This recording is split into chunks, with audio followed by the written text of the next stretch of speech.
ఏమమ్మా సైన్ పెట్టేకి వస్తున్నావా లేదా? మిమ్మల్ని అడుక్కునేది అట్లుందే.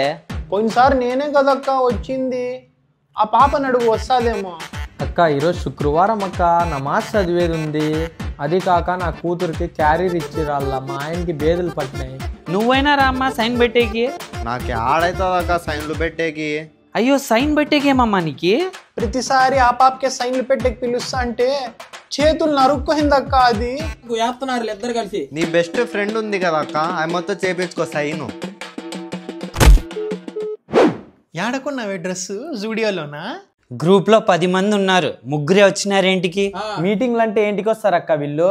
లోన్లు ఇస్తారని చెప్పు, ఉరికెత్తుకుంటూ వస్తారు. ఇట్లే రిపీట్ అయితే రానోళ్ళని తీసి పడేసి కొత్తోళ్ళని జాయిన్ చేస్తాం. అవునక్క, కరెక్ట్ చెప్తివి. నువ్వే చూడమ్మా బోడిదానా చెప్పాల్సిందేది. అమావాస్య పౌర్ణమికి వస్తావు, నువ్వు కూడా మాట్లాడేదే. సర్లే రేపు పెట్టుకుందాం మీటింగ్. ఇప్పుడు తలాకి ఒక 50 రూపాయలు ఇవ్వండి, ఆటోలో బ్యాంక్కి పోదాం. మేము ముగ్గురము ఒకే బండిలో వచ్చినాం కానీ నువ్వు రా అక్క ఆటోలో.